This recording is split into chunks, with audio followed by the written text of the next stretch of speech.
11 babanjemo hagati y'ikipe ya Arsenal ndetse n'ikipe ya Brighton. Ariko mbere yuko tubyinjiramo nashaka kumenyesha yuko Manchester City maze kuba yatsinda ikipe ya Nottingham Forest. Ntago byari byoroshye ariko nakunze umukinnyi witwa Morgan Gibbs wa Nottingham Forest pe. Gusa nanone reka twinjire ku ikipe ya Arsenal. 11 beza rero Arsenal maze kuba yazana batarimo Julian Timber, mwizamu harimo David Raya, mutima defense ni Saliba na Pierre Nkapi. Kuri nimero 3 bashizeho Ricardo Calafiori, bwa mbere Declan Rice bamushyize kuri nimero 2. Hagati mu kibuga harimo Mikel Merino, Martin Zubimendi ndetse n'uwitwa Martin Odegaard. Batatu b'imbere ni Bukayo Saka, Victor Gyökeres ndetse n'uwitwa Leandro Trossard. Akaba rero aribo ikipe ya Arsenal imaze kuba yasohora kabisa.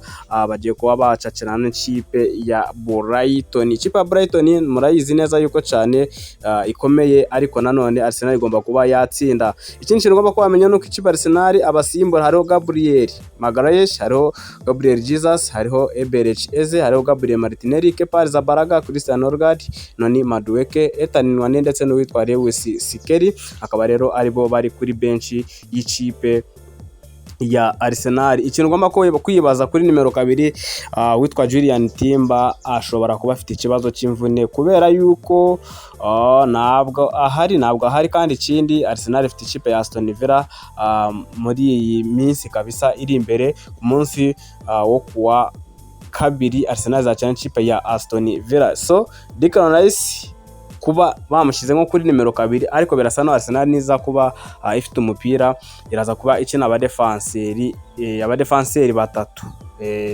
Nekeza ko ari gutyo Arteta ari buze kuba yakina. Gusa ubona yuko biri buze kugora ikipe ya Arsenal, ariko nanone ku ikipe nka Brighton ntabwo ari urwitwazo ku ikipe ya Arsenal. Ubwo rero Declan Rice, Saliba, Pierre Nkapi ndetse na Calafiori barahari, ariko ikiza cyo kwishimira nuko Gabriel Magalhaes yamaze kuba yagaruka. System ni 4-3-3, akaba rero ariyo Mikel Arteta agiye kuba yakina kabisa. Urebye ikipe ya Arsenal ndetse n'ikipe ya Brighton. So ikindi kintu cyo kurebera hamwe witwa David Raya araza kuba yuzuza umukino we w'150 akinira ikipe ya Arsenal. Mwibutsa ko mu mikino 150 agiye kuba yakina, mu mikino 149 afite clean sheet 58.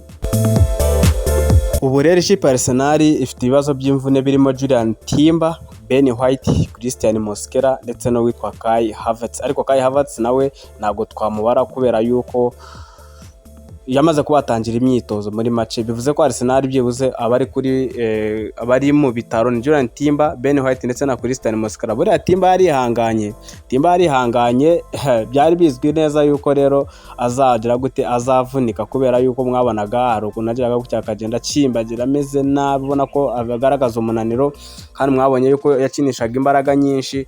Julian Timber rero na Ben White bakaba rero bafite ikibazo cy'imvune. Akaba rero ari byo ngibyo ushobora kuba nakubwira. Ikindi kintu ushobora kuba nakubwira ku ikipe ya Arsenal nuko Gabriel Magalhaes yagarutse. Ikindi kintu ugomba kuba wamenya nuko uwitwa Victor Gyökeres agomba kuba yakwitwara neza, aramuka aratsinze igitego kuri iyi match ngo afashe ikipe ya Arsenal gutsinda. Victor Gyökeres biraza kuba ari ikibazo, kubera yuko imikino irimo iragenda kandi Arsenal ubu irimo kugenda ikenera amanota 3, kubera ko niba Man City yamaze kuba yatsinda bivuze ko ubu aka kanya imaze kuyobora urutonde rwa shampiyona.